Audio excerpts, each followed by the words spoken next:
Seja bem-vindo ao curso de Cálculo Diferencial e Integral. Nessa videoaula, nós vamos estudar a série geométrica.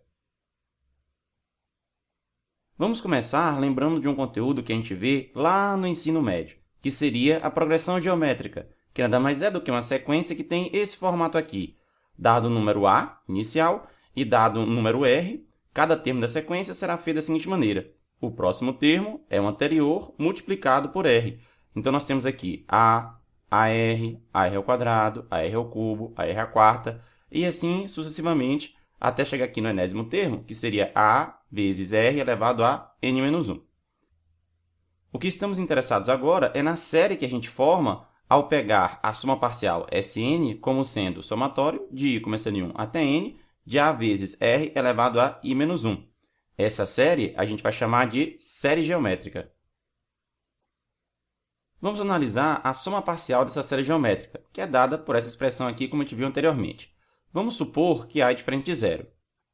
Nós faremos essa suposição para ter aqui uma soma que tem uma certa graça, porque se A fosse zero, apareceria 0 vezes R elevado a i-1, o que daria zero, e, portanto, estaríamos somando uma quantidade n de vezes o número zero, ou seja, estaríamos fazendo 0 mais 0 mais 0 mais 0, uma quantidade n de vezes, e o resultado seria zero. Então, vamos considerar o caso onde esse A não é zero. Bom, abrindo esse somatório, nós vamos obter esta equação aqui. Sn vai ser igual a mais AR ao quadrado, mais AR ao cubo, mais AR à quarta, e assim sucessivamente, até chegar no ARn-1, e o termo anterior a esse seria A vezes R elevado a n-2.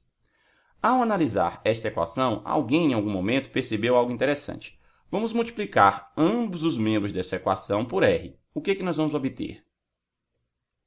Bom, nós vamos ficar com isso daqui. De um lado, nós teremos R vezes Sn, e do outro lado, nós teremos R vezes toda essa soma aqui entre parênteses. Como nós já estudamos em aulas passadas, se nós temos uma soma com finitas parcelas, continua sendo válido a propriedade da distributiva. Então, esse R multiplicando aqui fora do parênteses vai poder ser multiplicado por cada parcela da soma.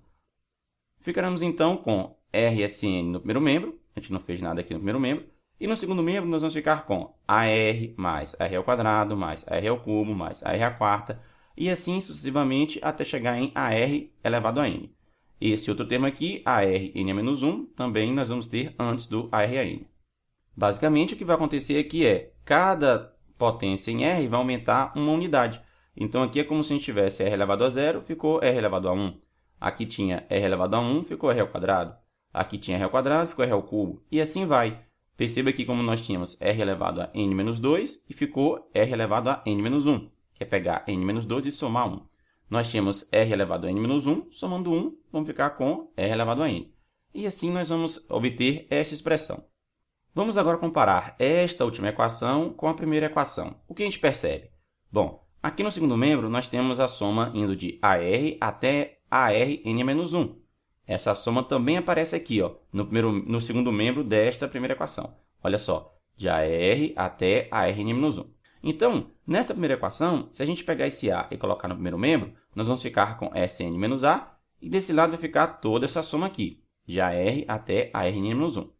Substituindo, então, esta informação aqui na última equação, nós vamos ficar com RSN, no primeiro membro, de AR até ARn-1, nós vamos substituir por Sn menos A, e nós vamos conservar esta última parcela aqui, que seria A vezes R elevado a n. Ficamos, então, com esta equaçãozinha aqui.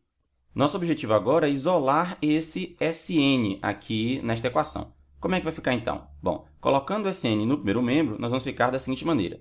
Coloca Sn no primeiro membro, coloca Sn em evidência, vai aparecer isso aqui, R-1 entre parênteses, vezes Sn.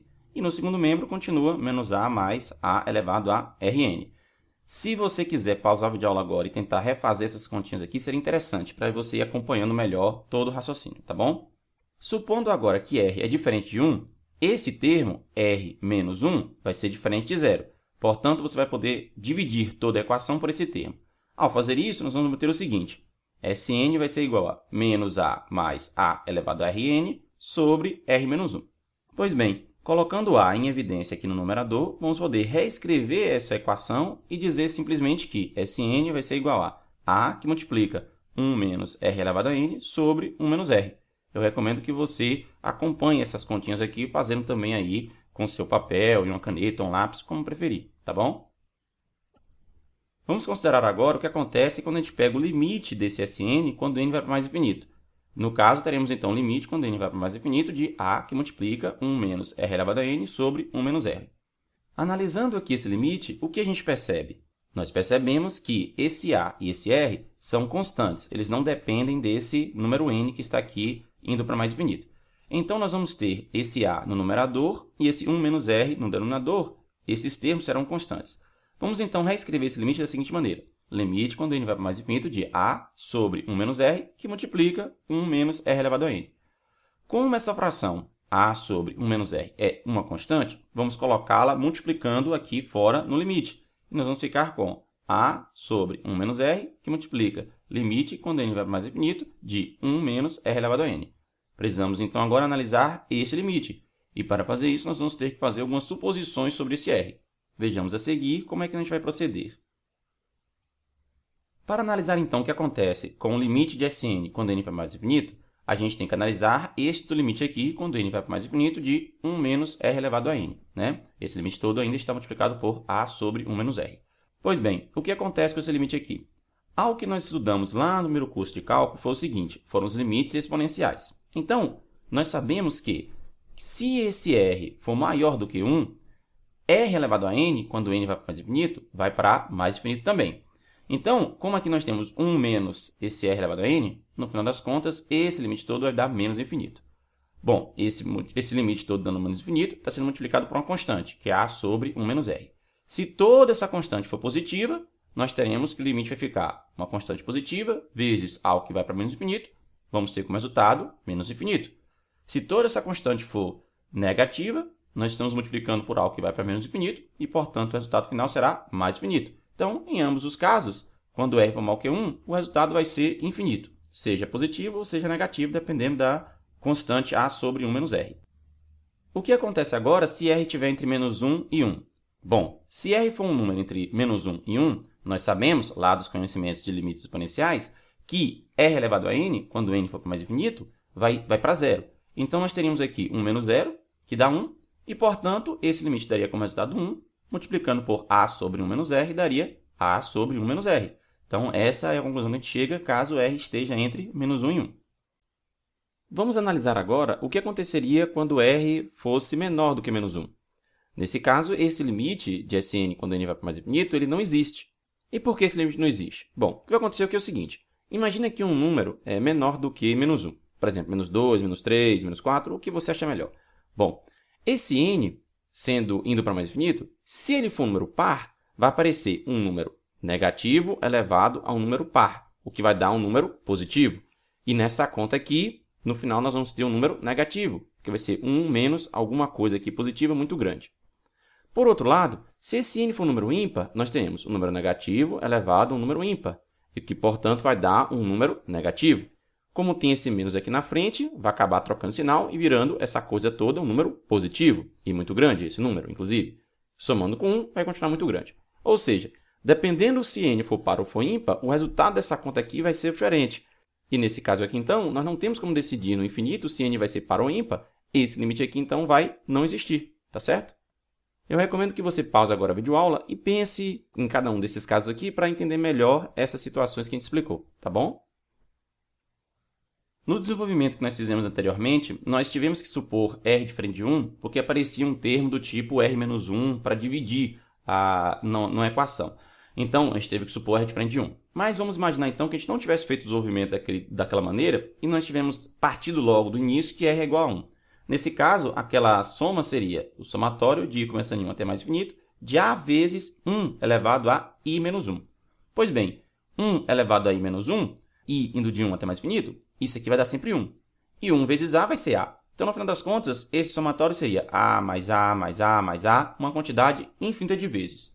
Pois é, se a for um número diferente de zero, somar infinitas vezes esse número a, nós vamos ter como resultado infinito. Claro, né? Se a for negativo, vai ficar menos infinito, e se a for positivo, vai ficar mais infinito. Agora, se a fosse zero, teria 0 mais 0 mais 0 mais 0 infinitas vezes, daria 0. Então, de qualquer forma, Se A for diferente de zero, essa soma dá divergente, já que o resultado daria mais infinito. Lembrando que quando a gente está escrevendo esse tipo de somatório aqui, de 1 até mais infinito, nós estamos querendo dizer que, na verdade, tem um limite, quando n vai para mais infinito, de começando de 1 até n. Vamos analisar agora o que acontece ao supor que r seja igual a menos 1. Nesse caso, considerando a soma com i indo de 1 até mais infinito de a vezes menos 1 elevado a i menos 1, o que é que vai acontecer? Bom, se esse termo i menos 1 for par, quando você substituir i pelos números que estão aqui no somatório, se essa conta der par, nós vamos ter menos 1 elevado ao número par, que dá 1. Mas se essa conta for ímpar, nós vamos ter menos 1 elevado ao número ímpar, que vai dar menos 1. Portanto, no final, essa soma aqui seria a menos a, mais a menos a, mais a menos a. E assim vai. Se a for, então, diferente de zero, esta soma vai ser divergente. E se a for igual a zero, essa soma vai ser convergente. Em aulas passadas, nós já analisamos uma soma parecida com isso, considerando a igual a 1. Usando ideias parecidas que a gente viu nessa aula, se fosse outro número, né? 2 menos 2, 2 menos 2, 2 menos 2, e assim vai, também seria divergente, tá bom? Veja lá nas aulas passadas para ter uma ideia melhor. Vamos analisar agora o que acontece quando r for igual a zero. Nesse caso, vamos ficar com o somatório de começando em 1 até mais infinito, de a vezes 0 elevado a i menos 1. Bom, nesse caso aqui, nesse somatório, nós temos um probleminha aqui de notação. Por quê? Se i fosse 1, aqui ficaríamos 1 menos 1, que dá 0.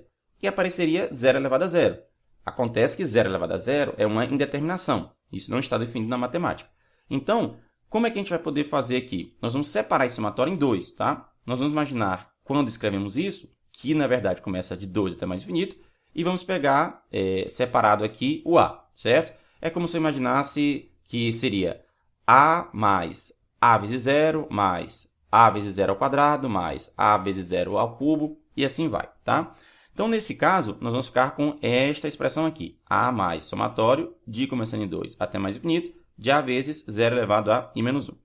Esse passo parece uma bobagem, mas é uma questão sutil aqui, porque a gente não pode escrever 0 elevado a 0, tá? Então, é só essa preocupação que a gente tem que ter. Pois bem, fazendo isso aqui, nós vamos ficar então com esse a do lado de fora, mas aqui dentro desse somatório sempre vai aparecer 0, porque a vezes alguma coisa que é 0 vai dar 0. Então, no final, nós vamos ficar com a mais 0, mais 0, mais 0, mais 0, mais 0. Aqui é uma quantidade infinita de vezes esse número 0. Portanto, esse resultado aqui daria o quê? O próprio a, porque nós estamos pegando a e somando com todo um termo que vai dar 0, no final daria o próprio a. Portanto, nesse caso, esta soma aqui seria convergente, tá? Então, isso é o que acontece analisando os casos específicos, r igual a 1, r igual a menos 1 e r igual a 0. Resumindo o que a gente viu até agora nessa videoaula, nós vamos ter o seguinte. Nós chamamos de série geométrica a série que tem soma parcial Sn, n indo de 1 até mais infinito, onde esse Sn é definido como sendo o somatório de começando de 1 até n de a vezes r elevado a i menos 1.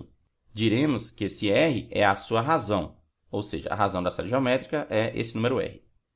Quando o módulo de r for menor do que 1, que é o mesmo que dizer que r está entre menos 1 e 1, ou seja, menos 1 é menor do que r, que é menor do que 1, quando isso acontece, essa série é convergente, e sua soma é o somatório, quando i vai para 1 até mais infinito, de a vezes r elevado a i menos 1, essa soma é igual a sobre 1 menos r. Agora, quando o módulo de r for maior ou igual do que 1, o que significa, no caso, r maior ou igual que 1, ou r menor ou igual que menos 1, considerando, claro, a diferente de 0, essa série é divergente e essa soma aqui vai dar infinita. Uma observação que podemos fazer é que quando a série geométrica for convergente, a sua soma vai ter esse formato aqui. Será o primeiro termo sobre 1 menos a razão. Olha para cá, para essa expressão, e veja como é exatamente algo desse jeito aqui, tá bom? Essa aula termina aqui. Eu espero você nos próximos vídeos. Não esqueça de deixar o seu comentário. Lembre-se também que você pode marcar se gostou ou não dessa videoaula. E, por fim, se desejar, inscreva-se no meu canal.